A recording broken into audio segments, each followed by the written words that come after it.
1,000 years ago, an alien videotaped his attempts to educate a caveman. The Prometheus and Bob tapes.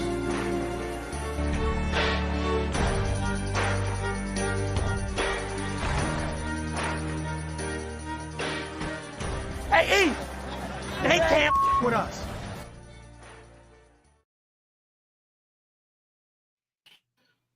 What's going on, Biz Mafia? Welcome to another episode of Sunday in February. That is my brother Caveman, Mike the Caveman Lisman to be exact. And I am Justice General Wafford, and we are here with you again on another beautiful Wednesday night. What's going on, Mike? How you feeling, bro? I'm feeling good, man. I'm ready to go on this Wednesday night. Lots to talk about. Every single week we are given news, and it feels overwhelming. And I just think back to the offseason when we had nothing to talk about, so I'm not gonna take it for granted. I'm just looking forward to having some good conversation. Absolutely. It's a ton to talk about, a ton happening all over the league.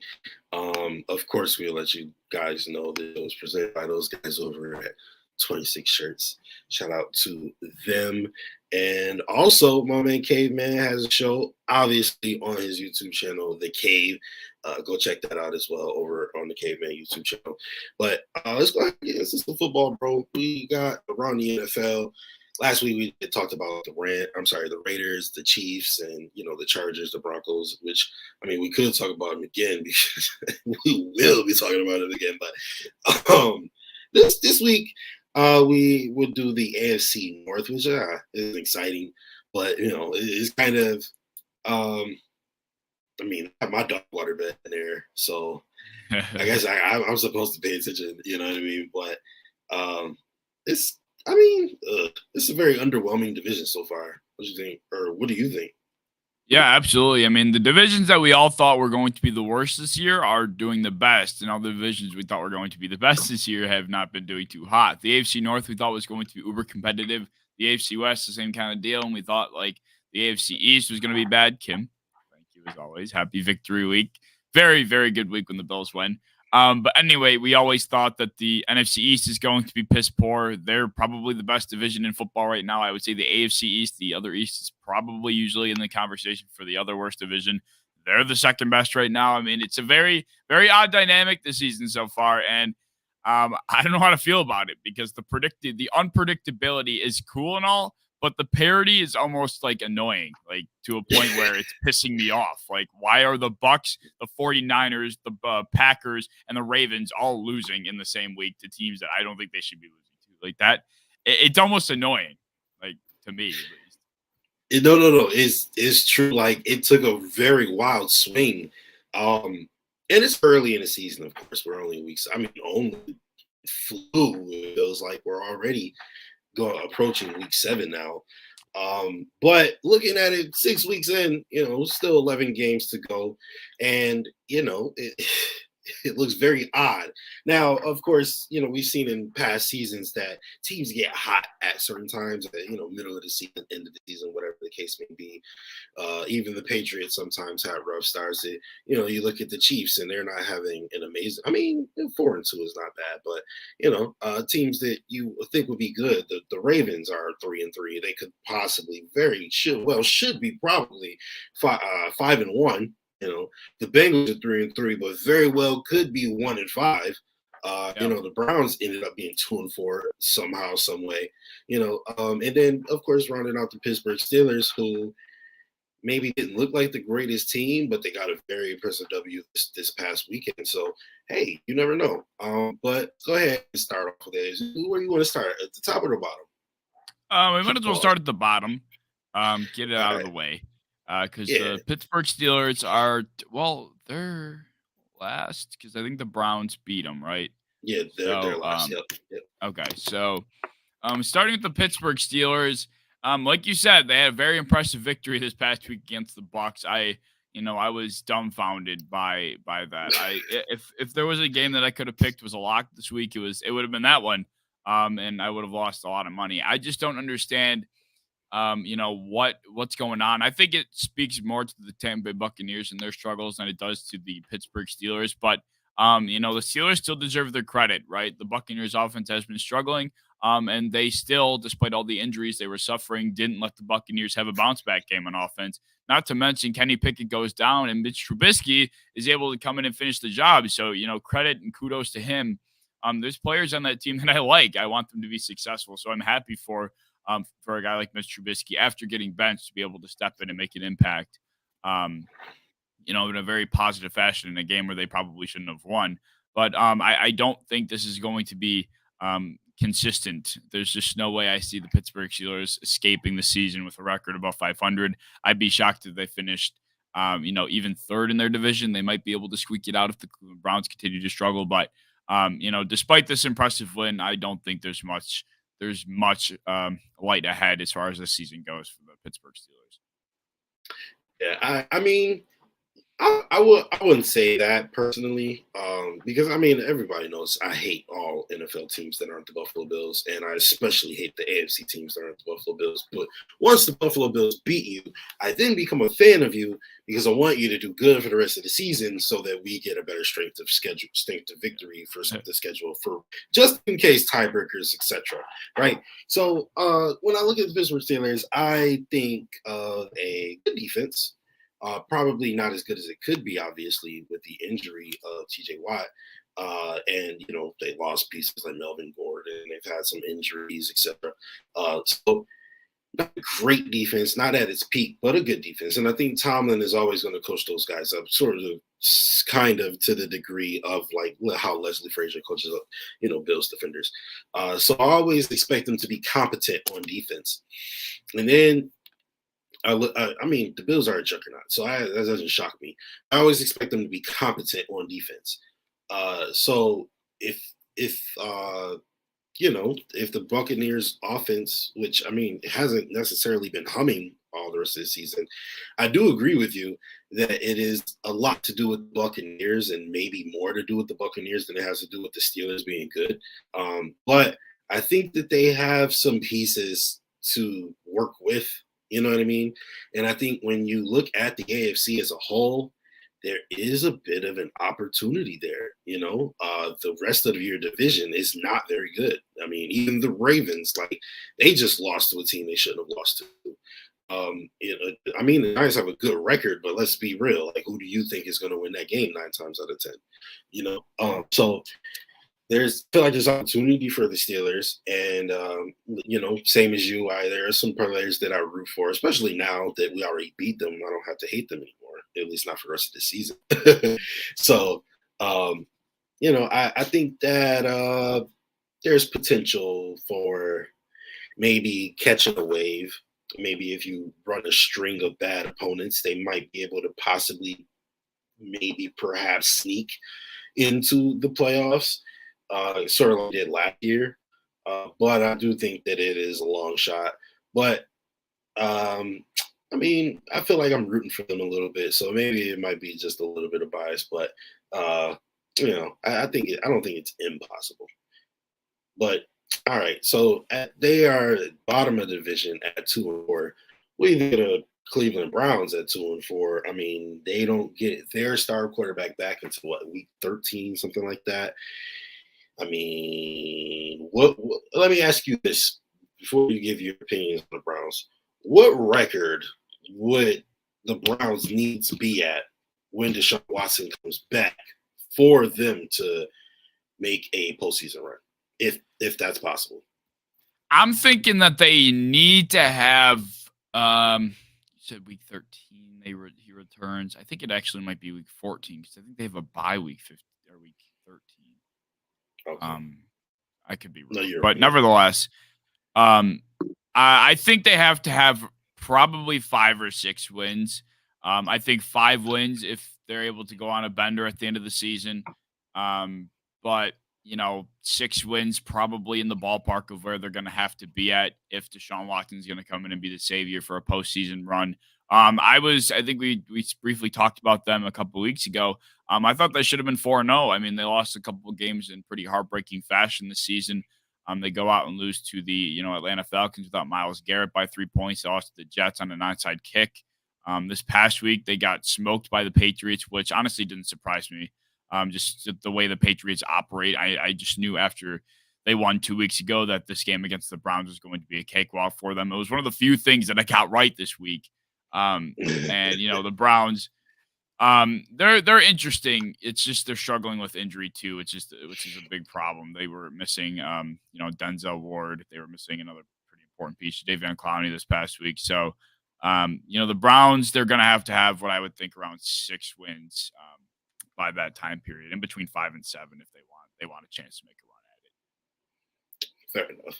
What do you think about how the Browns have performed so far this season, being at 2-4? You mentioned how they're being, should have been 4-0 at a certain point.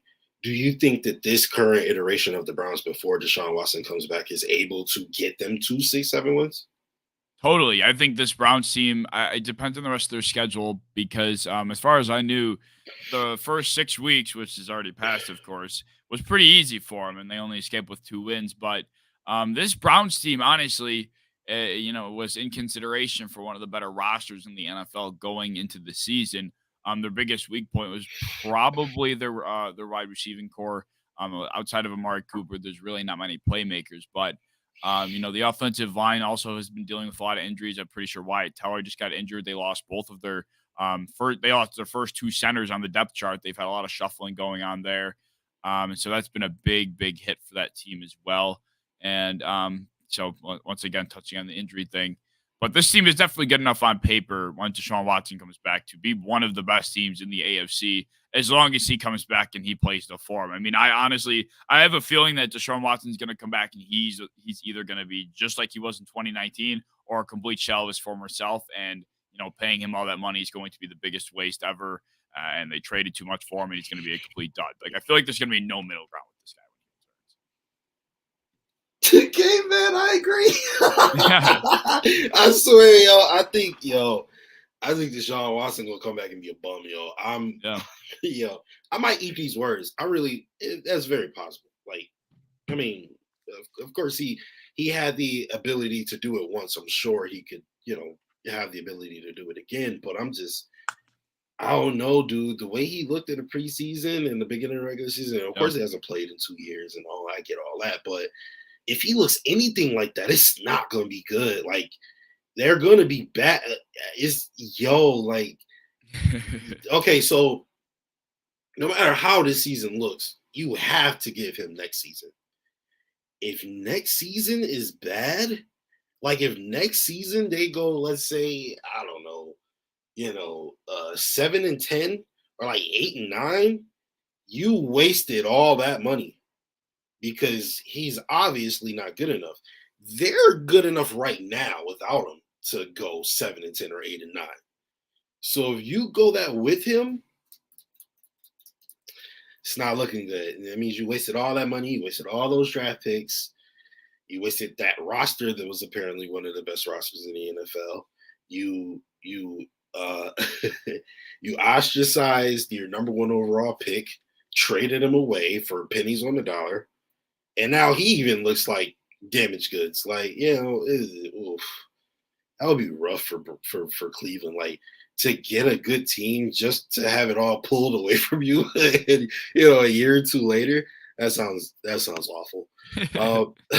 But next up, we have a team that maybe should be at the bottom of the division, but is not. They are in second place as of right now. The Cincinnati Bengals, who have 115 points against them and 138 points that they have scored. So they are only plus 23 points in 6 weeks.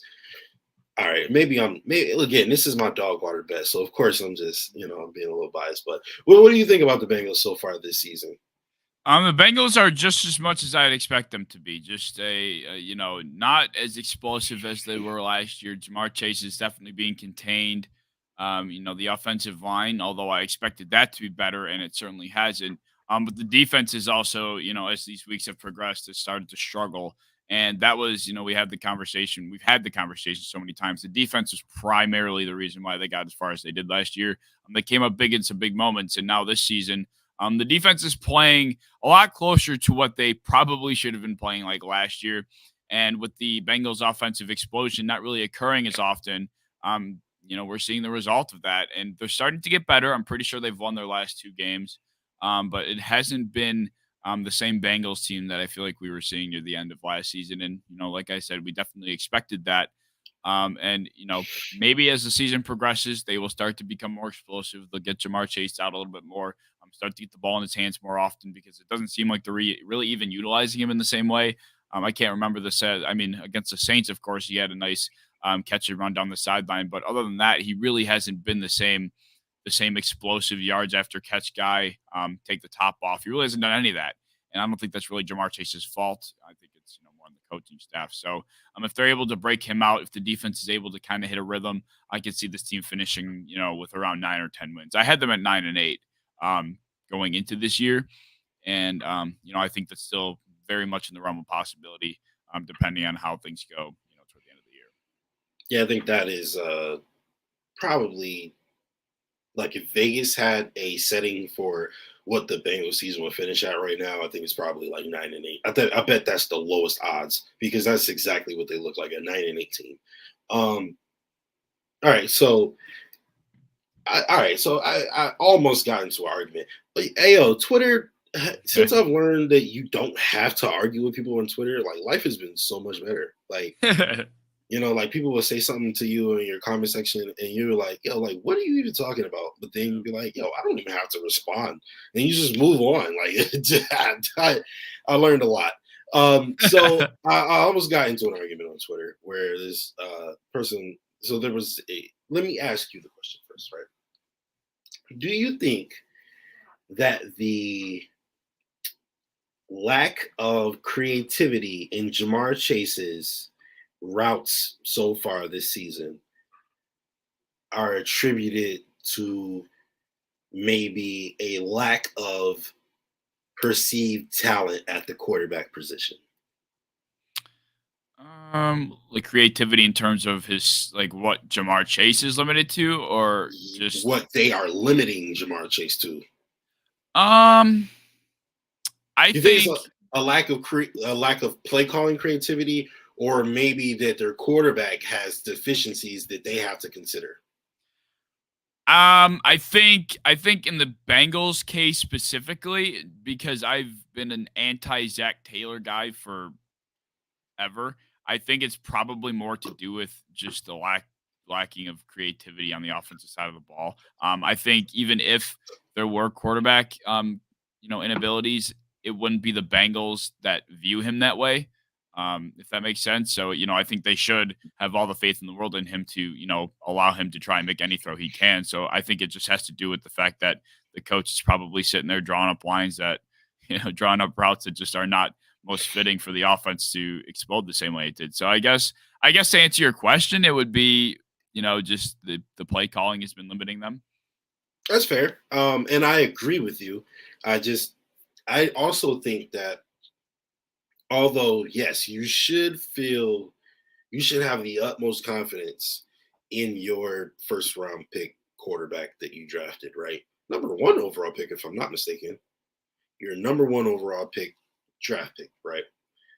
However, if your number 1 overall draft pick has gained superstardom and has boasted the title of being a top 3 to 5 quarterback through 2-3 years in his career, right?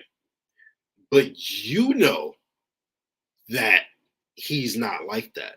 All of his shortcomings, all of everything he can't do, every throw he can't make, every pressure he can't evade. All that. So you're trying to put him in a situation or in situations that make him look better so that he can still have the confidence of being a quarterback that takes his team to the Super Bowl. Would you say that that idea is a ridiculous idea? No, not at all. I mean, it's just, I guess it all depends on, who we're talking about here. I mean, last year we saw a Cincinnati Bengals team that was, designing an offense around not necessarily a quarterback with limitations, but a quarterback that didn't have time to throw the football. And, fair. This season it's, become the same type of thing. And I'm not sure they were really anticipating that. I think they were expecting Joe Burrow to have more time in the pocket, so maybe they were trying to change things up. I'm not exactly sure what's going on with them, but we saw a recipe that worked for them last season, and whether they're trying it this year and it's not exactly going to plan because teams haven't figured it out, or they change things up, assuming the offensive line was going to hold up longer. I'm not entirely sure. So, at least in the Bengals case, I think there are more external things holding back Burrow, which honestly I probably would have said the opposite. I don't know. I guess long story short, in the Bengals case, I think Joe Burrow is good enough to make the throws he would need to for this offense to be good, but it's a combination of poor offensive line play, head coaching incompetence, that's kind of holding them back more than anything. You should not like Zach Taylor. No, I think the guy's a moron. I can't believe he brought a team to the Super Bowl. I cannot believe it. Yeah, fair enough. I don't think he's a great head coach, so I can't really defend him in the court of law. So, all right, fair enough. You know what? And that is a very sophisticated argument that I respect because he does not have very much time to throw the ball. But I would also argue that the reason Josh Allen is the best quarterback in the league is because he throws off defensive tackles and runs by defensive ends, right? You know what I mean? So I think it's also fair to say that it is because of his lack of which is, it is what it is. But that is, something to be considered in the assessment of a quarterback. Because I had this conversation with someone, right? Let me ask you now. And I promise we're gonna get back on topic, guys, but I got one more question for Caveman.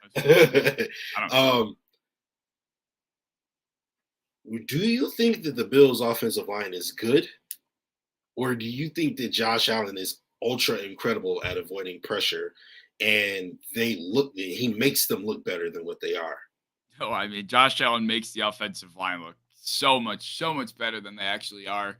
I mean, there are instances where, Josh Allen doesn't have a second to breathe. Then there are instances Josh Allen takes the snap and he's just literally he's not even stepping, he's just standing like a statue. Literally, he'll take the snap.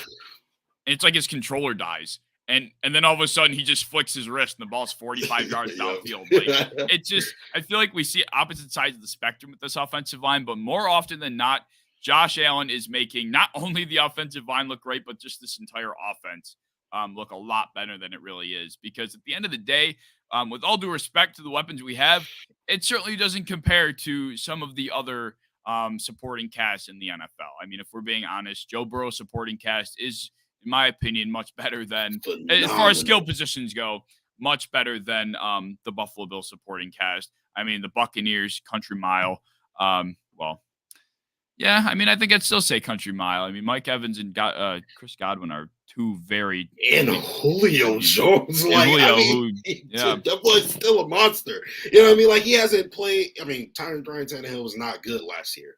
So people thought Julio fell off. But Julio's still Julio. Julio. But he's still Julio, Although I will give respect to... Because going into this year, a lot of people were, I love Gabe Davis, and I, of course, still love him now. But going to the year, everybody had the expectation he was going to explode. And I wasn't there. I silently wasn't there. And now seeing it happen, of course, I have no choice but to believe it. And, I mean, it's getting to a point where, I'm also starting to believe that, Josh Allen is getting that type of help from his supporting weapons, which I could not have made an argument for in the past. Gabe Davis, in my opinion, is becoming one of the best deep threats in the league. The limitless opportunity that we have with this offense when you have Josh Allen, who has a cannon that can throw, 70 plus yards downfield, and Gabe Davis with this, he's not even that fast, but the dude just blows by people. I mean, it's one slight hesitation. The dude's breaking bracket coverage. He's going to, torch anybody one-on-one down the sideline. It's this is becoming a very lethal duo that need each other, but they're both carrying their weight in their own respect. Gabe Davis is definitely reaching the heights of, one of the best deep ball threats in the league right now. Yeah, he most certainly is. And, what's funny is I obviously, when I make my videos, I have to watch certain pundits talk about certain things. Yeah. So I've heard more than once on more than one platform, people say that, the Buffalo Bills have two superstar wide receivers, or the Buffalo Bills have two, one receivers, blah, blah, blah, blah, blah. Josh Allen says Gabriel Davis is 1B,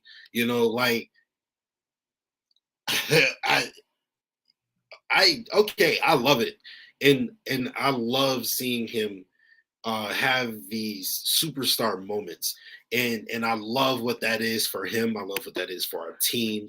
I love to see that in the national media because 3-4 years ago this wouldn't happen, Yeah. right?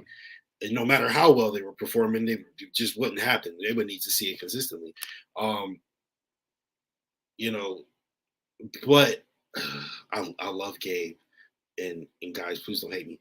But if like Gabe played for a different team, I don't know if it would be like this. I don't know if he would be a superstar number one receiver. I don't No, know. I think I agree. I mean, he's, Gabe Davis is playing across from, a top 4-3 receiver, wherever you have Diggs right now. And he's Number been one. in that. Yeah, I mean, he's been in that conversation for the last, 3 years now, being with the Buffalo Bills. That's certainly helpful. Like I said, there's definitely a relationship at this point in time where Gabe Davis is pulling his weight with the Josh Allen Gabe Davis dynamic. But I would argue that Josh Allen was more often than not, the carrying proponent of the two, if that makes sense. But he definitely isn't nearly as successful. If he's got the focus on him, you're not getting down the field the same way you are. I mean, nobody is. Stephon Diggs isn't going to be breaking down free if he doesn't have Gabe Davis, running down the field either. It just kind of goes hand in hand. But I would agree that I think I would probably still take T. Higgins over Gabe Davis. There are other guys that I'm probably just not going to be able to think of right now because I'm on the spot that I would probably still take as a number 2 over Gabe Davis. But he's certainly garnering a lot more respect than people were giving him, including myself, prior to the season. Yeah. I gotta say, I don't think there's another wide receiver number 2 in the league that I would actually take over Gabe Davis. To be honest, maybe that might be like the homer in me, just because we have him and you appreciate what you have. Like last year, if you would have asked me, would I rather have Josh Allen, Cole Beasley, Stephon Diggs, and Dawson Knox, or Patrick Mahomes, Cheetah, and Travis Kelce, I would have said our guys. But realistically, like, come on now. We understand which one was better at the time. Now obviously it's not the same story. Josh Allen is now better on like most, if not all accounts, and Stephon Diggs is also performing like a number 1 superstar receiver. And now Gabe Davis is also performing like one.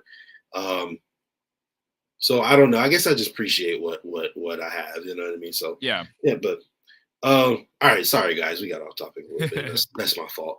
But last but not least, we have the Baltimore Ravens, who I mean, they haven't been playing badly, except last week they played badly. 3-3 is as mediocre as you can get at this point in the season. What's your thoughts on the Ravens are a team that probably should be 6-0. I mean, they are. They need help closing games. They need like a closing pitcher. I don't know what they need to step in and finish the job. Because you said they needed Tyler Huntley. Yeah, I mean, really. No, I said they need a closing play. Yeah. Oh, yeah, I get what you're saying. They really do. I mean, they need something. I don't know what it is. They need some jolt in them to realize, like, hey, there's still another 15 minutes left in this game. We need to finish it out. They have not been able to do that, at all in any of their 3 losses. The Miami Dolphins game, they blew dramatically in the 4th quarter. The Buffalo Bills game, they blew in the entire second half, to be fair, but they still blew a lead. And then this past week against the New York Giants, they have a 10-point lead in the 4th quarter. And all of a sudden it's just crippling, it's crumbling, and it's gone.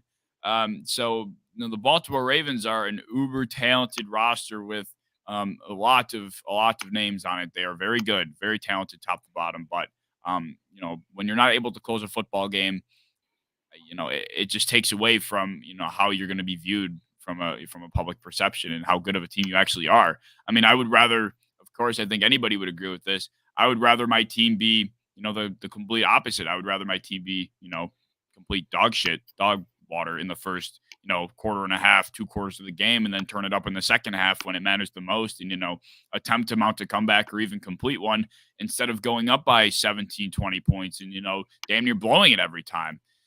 So I don't know. That takes away from the team that I thought they were going to be. Lamar Jackson is playing at an MVP level, but the way he's been playing in the fourth quarter, it does fall on him. There's a lot that does fall on his shoulders and his inability to move the ball in big spots. Against the Giants last week, I do think there's, external factors that play into Lamar Jackson's struggles. But at the end of the day, you want to get paid this, X amount of money. You got to be able to close these games out. Against the New York Giants, it's a game you need to be able to finish out. He had an opportunity where I think they were down by 4, opportunity for a game-winning drive, and, he gets strip sacked. So, there's just, stuff like that if you want to get paid, Lamar, I got all the respect in the world for you, and I think he's a tremendous quarterback. These are opportunities you need to take advantage of, and you need to close out, because if you were a 6-0 quarterback right now, I think you can lose the next 4 or 5 games in a row and still be well on your way to getting that paycheck. But right now, a 3-3 football team blowing leads to teams that you probably shouldn't be, not a good look. Yeah, absolutely. If you look at the Bills last year, we sucked in the third quarter. I mean, awful. It was like every time after halftime, the other team just came back. I was like, what every game. And now this year in the third quarter, we're like the best team in the NFL. We've allowed 17 points in the entire second half of the entire season, so I'm with you there. I'd much rather be a better second half team than a first half team. And they are a great first half team. They get out to fast starts, but then it's just like all cohesiveness dies, and I don't know what goes on. But yeah, you definitely aren't wrong about that. Looking at the Ravens, I like Lamar. Excuse me. And again, excuse me, they're one of those teams that we beat already. We probably shouldn't have beat. That's the one team this year we probably should have lost to. Yeah. And we beat them. So I'm rooting for them now, because, again, the whole strength of schedule, but also because I like Lamar and I want Lamar to succeed. And he is playing really, really well up until the moment that you need him to play well. Yeah. You know what I mean? And that's a problem, and I trust them to get it together. It's still early in the season, we mentioned earlier. So if I think the Ravens are going to make the playoffs 1,000,000%? Yes, right now. As of right now, yes. Could that change in like 3 weeks if they're, I don't know, 3-6 or 4-5? Yeah, it could change, but we'll see where that goes. But as of right now, they're at the top of the AFC North, and I'm sure, I haven't even looked at the playoff seeding, but I'm sure they're in the 4th, seed, hosting a playoff game, which is cool, but obviously you expected them to be a lot higher. So yeah, but let's go ahead and get into some Bills talk, even though we already talked mad about the Bills, or at least I did. But Bills talk, just coming off of a win against the second best team in the league. Going into a hostile environment and doing it. 24-20. What was your thoughts on, just the first half overall? It sucked for there were just a couple plays that soiled my mood after the first half. Just like 2 or 3 plays that just completely soiled it. Other than that, I thought they played a very, very good first half. Aside from the Saran Neal missed, 3 guys missed Juju's slow ass down the sideline. There's that play. Oh, God, yeah, that pissed me off. Yeah, that drove me nuts. That play specifically, the 2 Isaiah McKenzie tremendous blunders, and then the pre-halftime blunder. Those 4 instances, I guess it's probably about 5 or 6 plays altogether. Those were the times where, I was really left really kind of annoyed, disgusted. But looking at it from a grand scheme and the big picture, we played a good first half. The Chiefs probably should have been held to 3 points. Going into the second half, if it weren't for the 3 missed tackles, I think they probably end up with a field goal on that drive. As well as the field goal they got right before half, that probably shouldn't have happened either. So we're talking about a 7-point swing here. And then we have Isaiah McKenzie, who potentially screws up a minimum 10 points for the Buffalo Bills. We're easily in field goal range. I think we were, right outside the 15 when we ran the option play, and McKenzie's just not looking. and then all of a sudden the ball's going the other way. And then the other time where Josh is, he's getting, a carpet bomb of pass rushers sent in his face, and he throws a more than good enough ball toward Isaiah McKenzie, and he just isn't able to, come down with it. That's another 7 points. So, best case scenario, of course, things don't always, fall in your favor, but we could have been up 20-3 going into half. So, with all things considered, I thought it was a pretty good first half, and just a few plays ruined it, but that's all it takes. The margin for error when you're playing that high level of football is very minuscule. So, we easily could have been up 20-3, but we also could have easily been down a lot more than that too, with the way the Chiefs offense can catch fire. But that just speaks to how our defense has been playing as of late. And this is not the first game, nor will it be the last, where they keep us in it and allow our offense to really find a rhythm and, make things happen. Yeah, absolutely.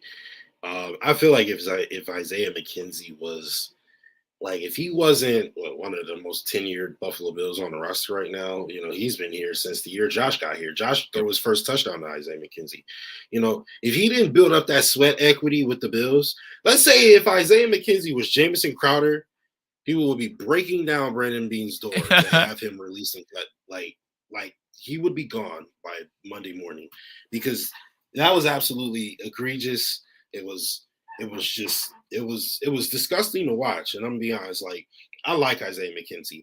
I remember that year where it was half Bills fans wanted him cut, half Bills fans wanted him to be kept. I was one of the ones campaigning for him to be kept. I like Isaiah McKenzie. I like our offense when he's in it. Well, I like our offense when he's running around pre-snap. You know what I mean? I think our offense performs better, at least last year. Now they just do whatever they want, whenever they want. But I was a big proponent of him. I even was stupid enough to say that he could be the new Cole Beasley, in the sense that he could run those same underneath routes and be quick enough to get the yak, right? And not dive down every time he catches the ball. And I never realized how much I appreciate Cole Beasley, because he was a dog. And I knew he was a dog, but I got greedy. And this is why I appreciate what I have, because if we had Cole Beasley right now, we'd be undefeated. It wouldn't even be a question who's the best team in the NFL. If I'm being honest, the way Cole Beasley helped our offense, the consistency that he provided, it was unmatched. And looking at us right now, we would have blew out the Dolphins. We would have blew out the Chiefs. So it's funny how you say we don't need these things, etc. Same with Jordan Poyer. My stupid ass was sitting here in the offseason talking about, we'll be fine with Jaquan Damar Hamlin, and now I'm thinking my lucky stars every time Jordan Poyer is actually starting since we lost Mike Hyde. So it's just funny how things change based on who does it or whatever the case may be, but. For Isaiah's sake, I hope he has a really good game this year, because if he doesn't, I feel like he's going to lose a lot of favor with a lot of Bills fans, because that was terrible. That was the wrong time to not have your head in the game. The snap, the pitch on the speed option. You need to know that there's that you're running behind Josh Allen for a reason. People say it was Josh's fault. He wasn't expecting it, whatever. You're running behind the quarterback for a reason. There's a reason this play is happening, and you have a job to do on this play. So you need to be expecting the ball at all times, despite, when the ball might be given to you. So to lose focus on that play sucked a lot. And then the touchdown, that was unexcusable.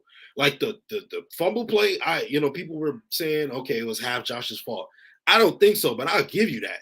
Touchdown was 110% Isaiah McKenzie's fault. He tripped, whatever. I don't care. You got to come down with that ball in that moment against that team, So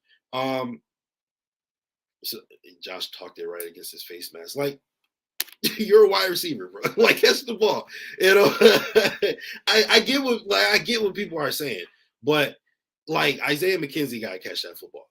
Both footballs. And then not only that, but when we backed up on our own 2-yard line, Josh trusts you again. Despite you messing up a few times, he trusts you again. You got to come down with that football, bro. That is not the time to drop a pass, especially drop a pass high, because a Chiefs defender could have been behind that. Thank God they weren't. And thank God we got Gabriel Davis, superstar to be able to catch the low pass Josh actually threw. I don't think Isaiah McKenzie comes up with that pass. But shout out to my boy Julian in the house. That's the guy who I was telling y'all about with Mafia moments, and we'll talk about that more tomorrow because I want to introduce him to the fan base. And then of course we got Robbie in the building. What's going on, Robbie? Thank you guys for joining us tonight. So, looking at Isaiah McKenzie just from a standpoint of, do I trust you? And trust is everything, Do you remember there was a time when Josh Allen would drop back the pass and he was a little nervous? He was like, what's he about to do? It's like when the ball leaves the edge of the screen where like the camera is, you're like, where's that going? You know what I mean? You don't feel that way no more. Now you're like, oh, what's about to happen? You know what I mean? Like you're like, oh, there's about to be somebody wide open 50 yards downfield. So it's all about trust. And it doesn't matter who I trust, but if I see the ball coming Six's way, I don't know anymore, and I don't like that feeling. So, but all right, tangent over. My bad, guys. Looking at the second half now, I mean, again, shout out to the Bills defense for only allowing 10 points per half to the Kansas City Chiefs. Like, this team is supposed to be the big bad, and we didn't do super well on offense either. But for our defense to put up that is absolutely incredible. What did you think about the second half and overall? It was, I don't know if bittersweet's the best way to put it, but just for lack of a better term and my vocabulary being limited, I'm going to use bittersweet. Watching our pass rush get to Mahomes, not only consistently, but effectively and actually impacting his play, it just felt so good. It was like watching the circle be complete officially of, watching the game last year, not being able to bring him to the ground, going through the offseason, waiting for, the pass rush to be upgraded, getting Von Miller, getting Jordan Phillips, getting Shaq Lawson, blah, blah, blah. We get to the Chiefs game. This is why we brought all of you guys on, and the circle's finally complete. And we sack Patrick Mahomes.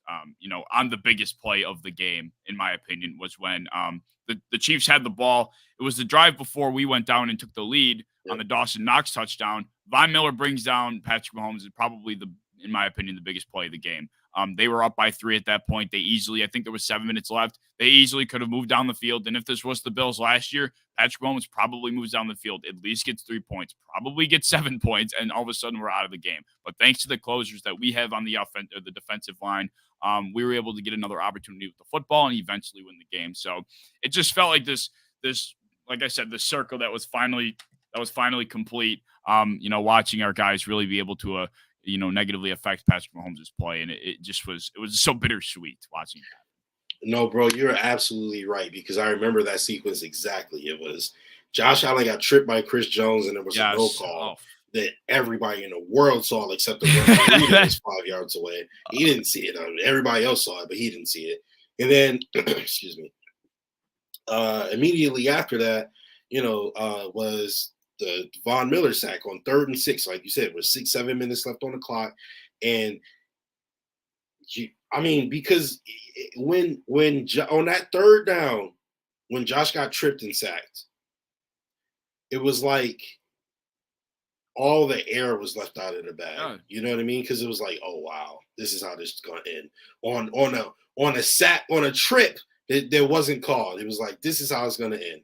Because Patrick Mahomes is about to go down the field and score this touchdown, and there's nothing we can do because there won't be enough time left, right? And then Von Miller comes through on 3rd and 6, gets that sack, and push Josh Allen back on the field. And Josh Allen does what Josh Allen does.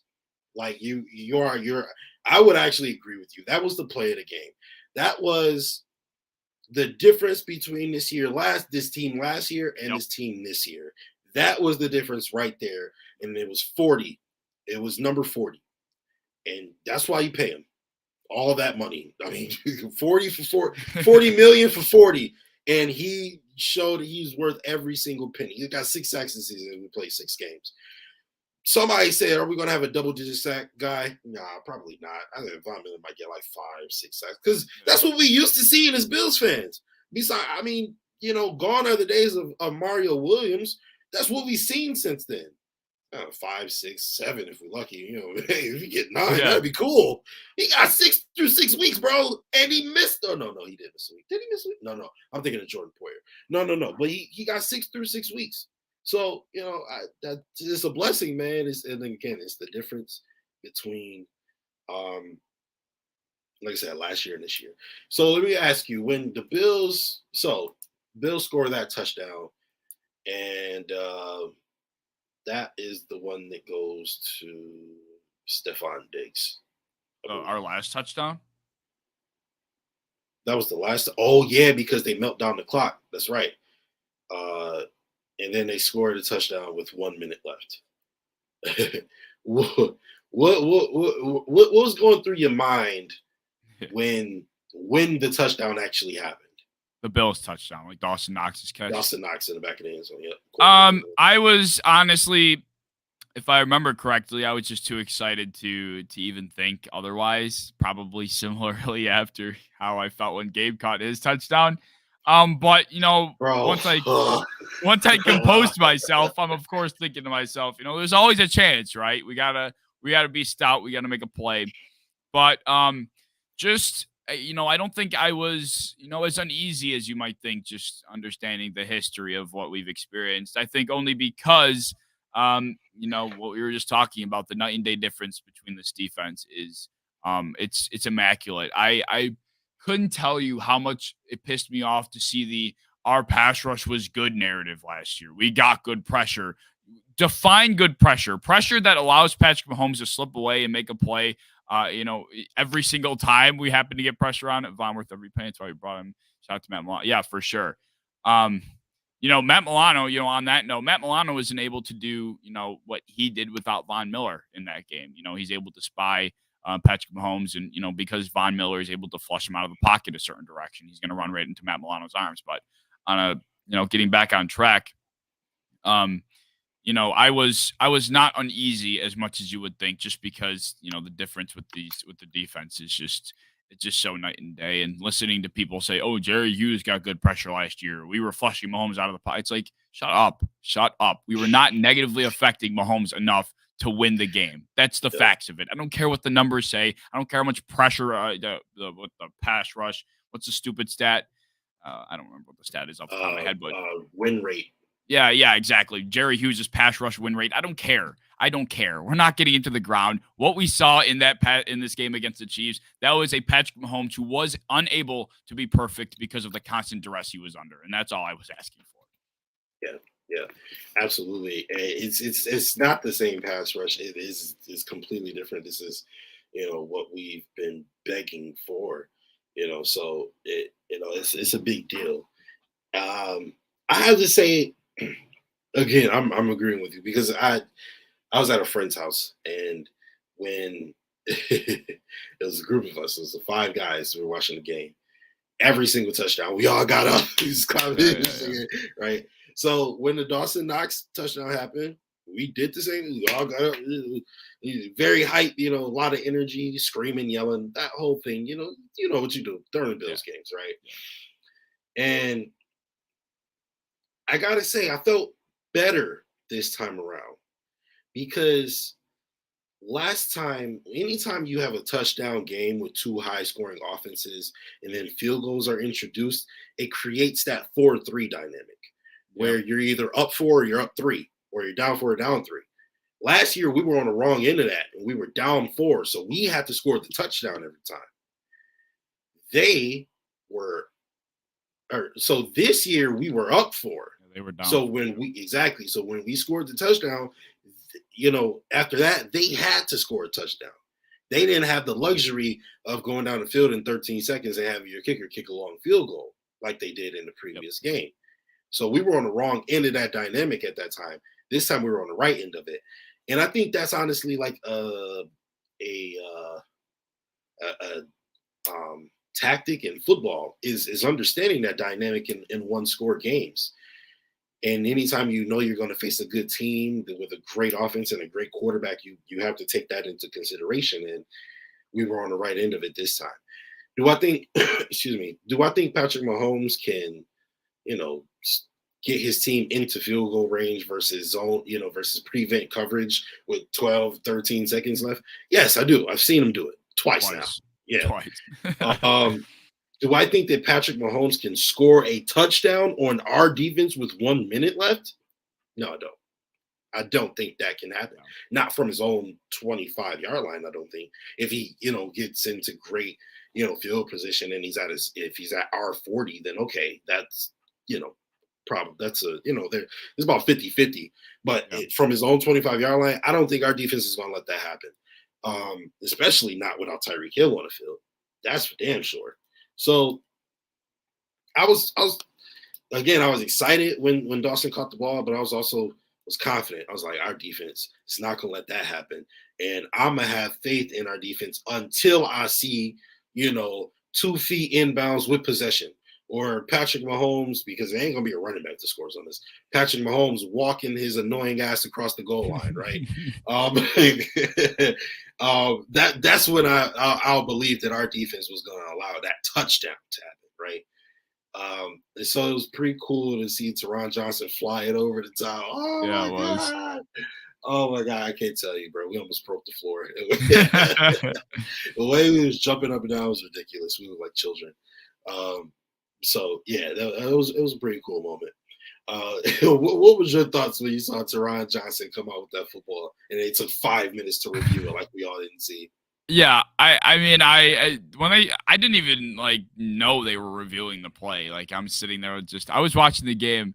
My parents were out of town and my brother's at a friend's house because we had Verizon, and I don't know if you were aware, but Verizon and CBS didn't come to an agreement on a contract yet, so we didn't get the game live. No. So I had to watch the game I was watching the game on my phone, but Red Zone was very pleasant enough to pretty much show every play. We have Red Zone, so they were pretty much showing every play.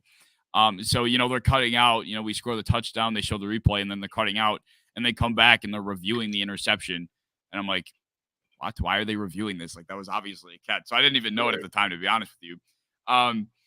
But I've come to realize, as much football as I feel like I consume, sometimes I do feel like the fan in me can get lost. But watching a Bills game, every single time we're in a close game like this, it's like it comes out of me so fast. Like I was I'm like sitting here watching this game by myself, screaming like a maniac. Like the excitement was as if I was playing in the game, and that's what of course, being a fan is, and anybody that's a fan of a sports team can relate to it. But it really felt relieving and great. And, the whole come full circle thing with the pass rush just really hit me in a certain place. And it felt fucking good. Yeah, it did. It felt like this Bills team's version of the Andy Dalton throw, right? It was like, yeah, we got them again. Yeah. We got them. You know what I mean? Like you get that boost of confidence. You're the best team in the league now. Nobody can talk crap to you anymore. Yeah. And you going to a bye, y'all can't say ish to me. You know what I mean? Like it was amazing. It was amazing. And I would dare to say it was maybe better than the playoff moment because we knew we wouldn't win no championship that year. You know what I mean? But it was good to get that monkey off our back. You know what I mean? People 17 years. It can drive now. It was annoying. Yeah. So yeah. Yeah, but it was cool to see. I bet the referees' heart dropped when they saw that interception. They was like, "Oh my God, they didn't win." Like, I swear, bro, it was so bad. Like every other play, they was holding our defenders, and they just was bad. So I'm never a big. I try really hard not to be like a refs blew the game guy because like anytime I'm watching my friends, my family, and it's like. They're like, oh, that was a flag. That was this. My first reaction, honestly, this is with anything. My first reaction is to play devil's advocate. I don't know why. I feel like I look for arguments like naturally. It's almost a problem. But in that game, I'm watching. I'm like, what the fuck? Like, come on. Like, throw it. Like, what? Throw it. Like, why? Why are you not throwing the flag? Like, the tripping was really what set me over, man. The tripping that was as blatant as it gets. As far as the penalty goes. And, of course, we were getting held like maniacs. in the trenches too. But the trip was really where I was like, come on, guys, like come on, give me You a know what? break. It's not even about the holding of the defensive line that pissed me off, because if you're going to let them play, I respect that. But they call every holding in the world on our defensive backs. And sometimes it wasn't even holding. And I was like, yo, if you're going to call that, then you need to be calling these. And that was what was pissing me off for real. And then again, like you said, the tripping sent me over. Like, so, them referees had me tight. And it's it's really sad, because last year at Arrowhead, we faced the same thing. The referees was wilding, and we still blew them out. That's the crazy part. But it's like, we should not have to go through this frustration of playing the Chiefs and the referees every time, especially if we're going to play an Arrowhead every freaking year. Like, you're never going to put it in Buffalo for whatever reason. But if we got to go to Arrowhead every time, we should not have to place the red and the black, or the black and white team. You know what I mean? Like, that's unfair. I know we're the best team in the league, but Jesus, like, when are we going to start getting these calls like the Patriots and the Chiefs get? Like, so I don't know. But if you listen, you let Chiefs fans tell it the referees was on our side, I don't know what the hell game they was watching. Nah, man. I feel like they was just looking for an excuse. That game was definitely it was bad. It was a little bit worse than what I feel like we're used to seeing. It's definitely the whole athletic quarterback getting less calls thing is definitely a real narrative. It's definitely a real thing. Like the refs, you probably just by human nature, they're thinking like, okay, this hit probably affected this quarterback a little bit less because, maybe they're bigger or they can handle it more. Whatever the case may be. But, a penalty is still a penalty. It doesn't matter who's getting brought to the ground. I mean, we saw in week 3 or 4, Grady Jarrett, perfect wrap form tackle on Tom Brady, which probably would have given the Falcons the ball back to what I think was win the game, if I remember correctly. And it's a roughing the passer. I mean, if Josh Allen's tackled like that, nobody's batting an eye, rightfully so. Right. Yeah. I mean, and that's how it should be. But, Justin Fields, on a completely, side tangent, that dude gets beat up. That dude gets smacked. He gets licked late. This dude gets pushed out of bounds when he's already on the white. Like, he gets smacked around. And he does not get any calls. And it's the same thing for a lot of these young guys who are athletic, quick, big. There's definitely this anti-flag narrative because I think the refs just think, oh, they can handle it more than these older guys can, so it doesn't look as bad. Who knows? But we certainly were shorted in this game a lot. Yeah, Cam Newton used to complain about it all the time, and if you watch Cam Newton games, you can see like they just won't call the same penalties, which is weird because Patrick Mahomes is damn athletic, but he gets those calls. I don't know. It's just like, because he throws a little girly, like they, you know what I mean? I don't know. I don't know what it is. Hey, people love those sidearm throws, though. So I have a question for you. Comparing how the win felt against the Chiefs in the regular season last year, is it different? Does this win feel different?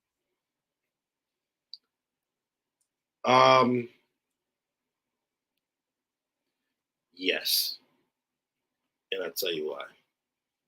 It feels different because last year we were wondering, right? We knew we had a really good team. We knew we had the potential to be the best team. We knew we had the potential to win the Super Bowl. But we didn't know. Those guys over in KC were like, they were the guys back then, and like, we were like, oh, we hope we can get to that level. And then when we beat them, it was like, oh my God, we can play with the Chiefs.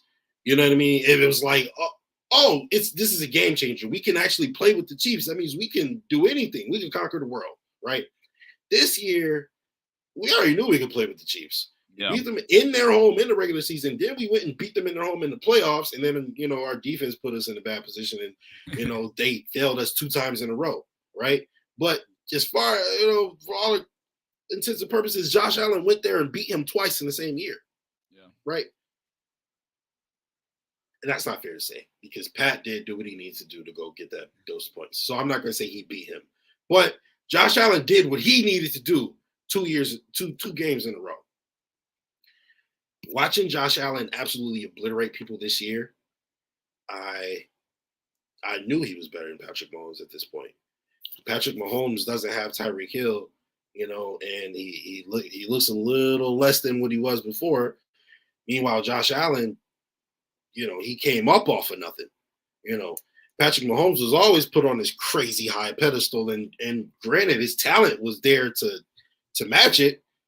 It was still a crazy high pedestal. Josh Allen had to climb, and I think that climbing made him stronger, versus a guy who was set on top of the mountain. You know what I mean? And then, when, one of those small avalanches hit or whatever, and you fall down a little bit, do you have the strength to hold yourself up and climb back up? That's the question that we have for Patrick Mahomes now, because he did not have I don't care what you say. He did not have a good game last Sunday. Not a good game. Didn't have a bad game, maybe not necessarily, but he didn't have a good game. Excuse me. So, this one was like, I know we're the best team in the league. Now it's time to go out there and prove it. Yeah. And this time also felt better because Josh Allen proved it. Josh Allen did what we expect Josh Allen to do. He didn't fold under pressure. And we've seen him now not fold under pressure enough that we trust him. But who we didn't trust was our defense. Yeah. And our defense made it happen. And that is the difference between this year and last year. Our defense put the game away versus last year where they completely failed us twice. They were the difference this year. They held them to 20 points. And when our team couldn't put up the points that they should have been putting up, they held them to less, So big shout out to the defense. But I mean, hey, you already kicked it off. We might as well get into the Q&A portion. Did you have a second question, or you want me to throw one at you? I mean, I think we got a good question in the comments if you want to touch on that. All right, I'll pose this to you. Right. What if KC gets OBJ? Will that make KC better than the Bills? In my opinion, no. I think for the most part, I think that will be the consensus answer, whether you're talking to a Bills fan or not, because I don't think Odell Beckham at this point is moving the needle so much to where you're comparing to the way we're playing right now, no matter who were to get him, whether it's the Chiefs or the Rams or whoever ended up with Odell. But it certainly makes them a tad bit more scary, of course. I mean, Odell is Odell Beckham Jr. still. I don't think he's going to come back and be a shell like some people are suspecting coming off the second ACL injury. But nevertheless, I do think, speaking to that point, if the Kansas City Chiefs are truly in the Odell Beckham Jr. sweepstakes, I think we should be just as much. I mean, obviously, it sounds like we are if you're asking Von Miller, but, I think going back in the Isaiah McKenzie point, it's getting a little bit harder not to bite on that opportunity. Just knowing how close we really are, why wouldn't you do what you can to give yourself the best opportunity without even giving up that much? I mean, it's not like we have to trade for him. It's not like we have to go and give up draft compensation. We already have a guy in the slot that we really don't trust. Jamison Crowder, who was supposed to be our other option, broke his foot. You got Khalil Shakir, and it's always nice to give a rookie some run. And I do think he has the capability to really mold into that role. But you're trying to win a Super Bowl this year. You want the best guy out there you possibly can get, in every position for that matter. So, if Odell Beckham Jr. is out there, I think you go get him before the Chiefs do. Especially knowing that the spot that I think is very crucial to this offense, being the slot receiver role, needs to be upgraded. So to answer the original question, no, and to kind of make it into my own, I think the Bills, would be crazy to not end up with this guy on our team by the end of it. Yeah, I agree. I don't think it makes them better than the Bills either. One, because he's coming off of an ACL, which it's typically a 1.5 year recovery. And I get, he can still feel good and play good and all that. But he probably won't be 100% until next season, like 100%, So there's that. And then also, again, he won't have the chemistry with Patrick Mahomes. You'll be getting him in early to mid-November. So that means you got a month and a half before you see the Bills again.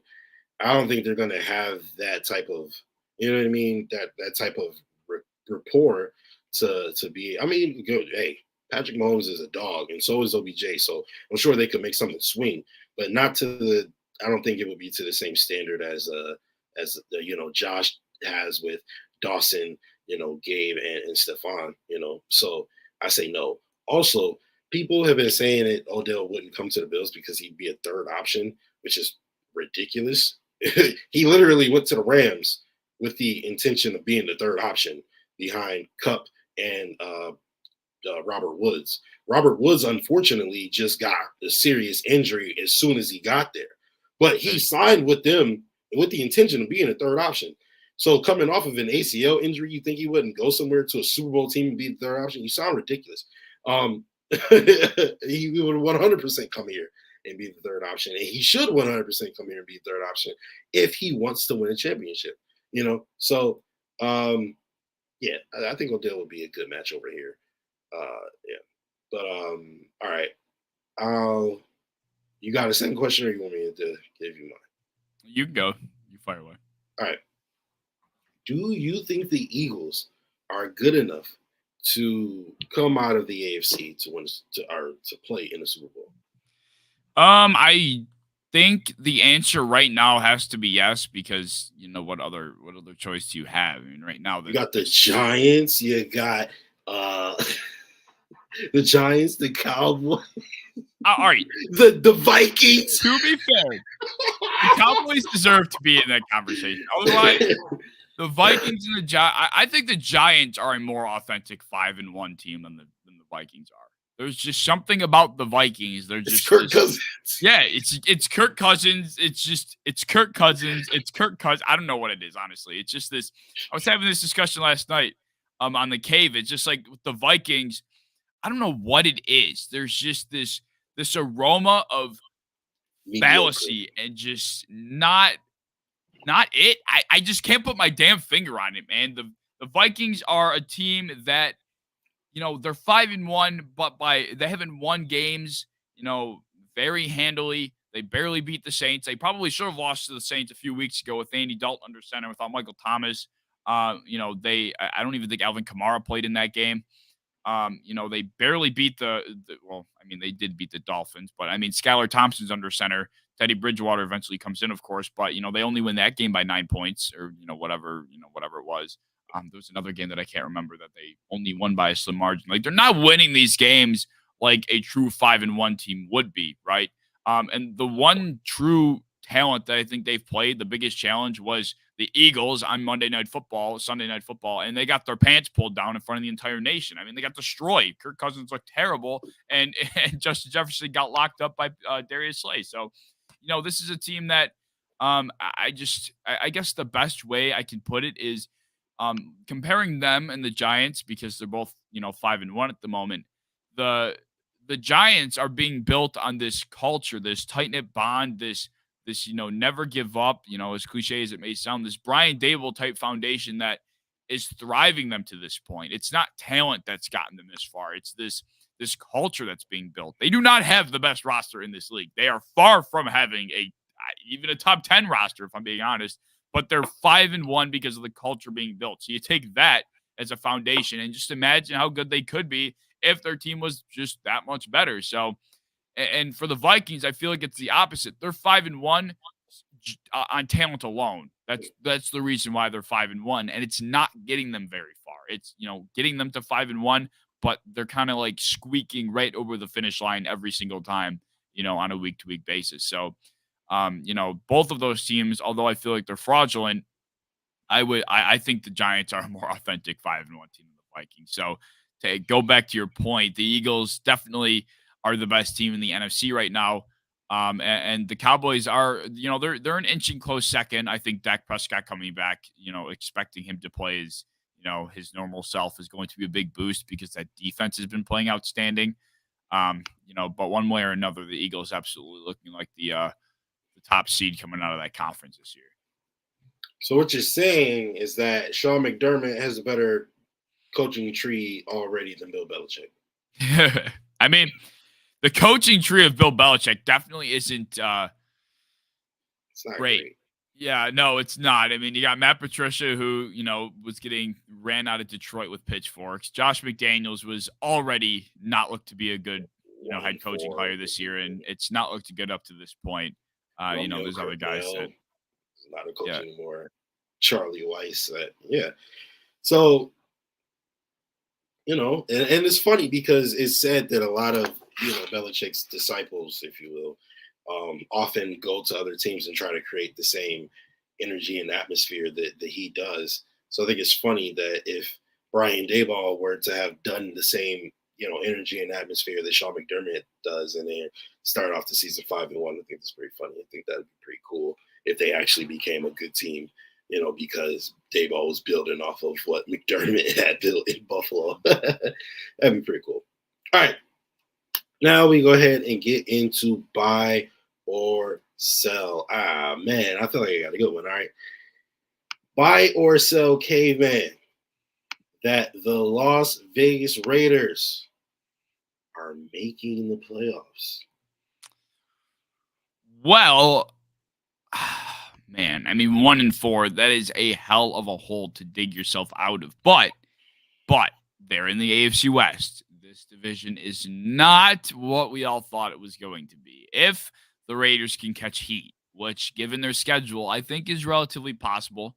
They're a team that, has lost. They're like the anti-Vikings. They're 1-4, but they have lost games by slim margins, whereas the Vikings have won games by slim margins. So, if they're able to catch heat, and their defense, kind of starts to step up a bit, which is not necessarily a guarantee, but they could, they have a possibility to make the playoffs because the Broncos, fire them into the moon. The Chargers, they're dealing with a ton of injuries on both sides of the ball. They're just squeaking by as well, and I don't think they're gonna be able to sustain some kind of long-term actual success this season just based on what they've been dealing with. And then we got the Chiefs. So, I mean, that leaves the second place spot in the division that I think is very much up for grabs despite being a one-win football team. So, let me look at the rest of their schedule before I make this actual determination because this is hard. I'm going to say next week they got the Texans, the Saints, the Jags, the Colts, the Broncos, the Seahawks. Wow, those are all winnable games. Yes, they are. Wow. Damn. I mean, wow. I'm gonna buy it. I'm a Derek Carr lover. Why am I even sitting here questioning it? I'm Derek Carr's biggest fan. How dare I even question that I'm buying this? Yes, I'm gonna buy it. I'm gonna buy the Las Vegas Raiders making the playoffs. Yeah, that schedule just changed the game. I was thinking that it's possible, but I was gonna sell. But they better win all of those games because that is a cakewalk. Listen to the rest of this. They get the Texans next week, the Saints, the Jaguars, the Colts, the Broncos, the Seahawks, the Chargers, who have not looked great, the Rams, who have not looked great, the Patriots, who knows what they'll be by that point, and then the Steelers. And then they also have the, at the beginning of 2023, of course, the new year, they get the 49ers and the Chiefs, which will be two tough games, but they damn near just beat the Chiefs. The 49ers just lost the Falcons. Of course, by that point, things will probably be that much different. But they also might look like a good team at that point. Very true. Very true. So who knows? I mean, the Raiders' destiny is in their own hands. They don't need help. This is all going to be what they make it out to be. This is all in the Raiders' hands. Yeah, and 6-7 weeks from now, nobody cares that you were 1-4 if you're now 8-4. Totally. Or 7-5, whatever the case may be. So they definitely have an opportunity. All right, next up, buy or sell. Jalen Hurts is a top 10 quarterback in this league. I'm buying that all day. I'm buying that. I'm buying every single share that I can find. Jalen Hurts. I've been a Jalen Hurts. I remember getting into an argument with one of my friends after the whole playing Jalen Hurts, or what did they do? They bench Jalen Hurts when Doug Peterson was still the head coach to try and get a better draft pick. At the end of that one season, I think it was 2020. It had to be right. And there was that big debacle and Jalen Hurts was getting switched out with Carson Wentz, the whole 9 yards. I had faith in him back then. I thought, you know what, this kid has a chance, whether he pulls it out, whether he actually, becomes something, that's to be debated. But he's obviously got the tools, the athleticism to be successful in this league. Last year, they beat 9 teams that were all below 500. They made the playoffs and then, of course, got mollywobbed in the wild card. But they still took a step forward. And then this offseason, we're like, now the Eagles have probably one of, if not the best roster on paper, well-rounded, not really any weaknesses around the, any, unit on this team. It's going to be on Jalen Hurts' shoulders to take the next step as being a quarterback, being a passer, to really elevate this team. And it looks like with the addition of A.J. Brown, which to my surprise has been one of the deadliest connections in the NFL up to this point, and Devontae Smith alongside of him, I mean, Jalen Hurts is, 100% a top 10 quarterback. He's playing like a top 5 one right now. If we're doing a right this second, quarterback ranking, if Jalen Hurts isn't in there, then I think you're being anti-Jalen Hurts for one reason or another. No, it's funny because I was going to say top 5, but I was like, that's probably too, quick. But yeah. I agree because he's playing like it. Absolutely, for sure. Yeah, man. You look at AJ Brown and he is, so far he's the only. Okay, don't get me wrong. All of the wide receivers that got traded are doing well individually. Yeah, but he's the only one that is positively affecting the culture of the team, if that makes sense, right? Mm-hmm. He is putting them in a position where they now feel like winners. Yeah. Devontae, obviously they're not winning, but he's playing well. Tyreek Hill, they lost their quarterback, so that's kind of like a different situation. But hey, shout out to AJ Brown. I'm so glad he's in the NFC now. So yeah, yeah, I'm happy with that. All right. My last buy or sell is going to be that Billy Zappi. Oh God. Buy or sell. Billy Zappi will finish out the season for the Patriots.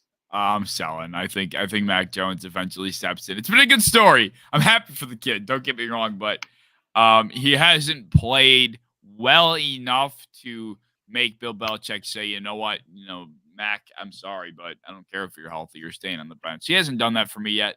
He's doing enough. So you're saying right here on air, I just want to get this clear. You're saying here on air that Billy Zappi is not the next Tom Brady. I am saying that, yes. I am saying he's not the next Tom Brady. That might be a hot take. Honestly, the way people like to perceive the New England Patriots, that might be a hot take. Although one thing I have learned this season with Zappi stepping in, Bill Belichick, in my opinion, I've always thought that the whole, who made who, Bill Belichick made Brady or Brady made Belichick. I have only been reinforced, despite Brady's Belichick's record without Brady not being great. This guy somehow, some way knows how to make his team win games better than anyone else in this league. You're telling me the third string quarterback stepping out here and beating rosters that he probably shouldn't be with a talent. This team is talentless. I'm sorry, but this Patriots team is talentless. Devontae Parker's your best receiver. Tyquan Thornton's been out for a majority of the season up to this point. Granted, he just came back. Your second, third round selection. Cole Strange has been fantastic, although everybody, kind of bulged their eyes out when you saw the pick, at 31 or whatever.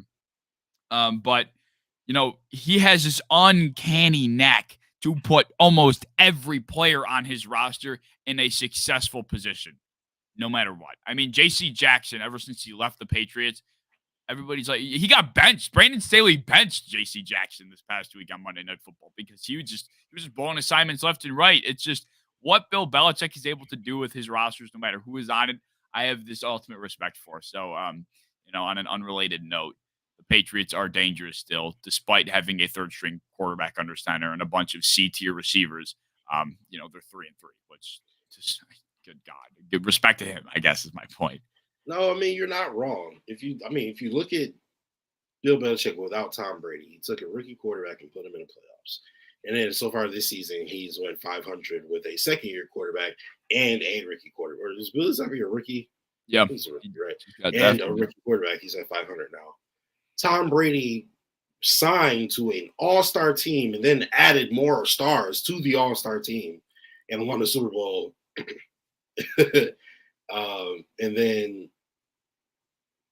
oh wait, no, Bill Belichick Cam team didn't go to the playoffs today. No, They were like 8-8 though. they were like, They they were 7-9 or something like that. Yeah, with Cam Newton in his last days, right? And then they took a rookie quarterback to the playoffs.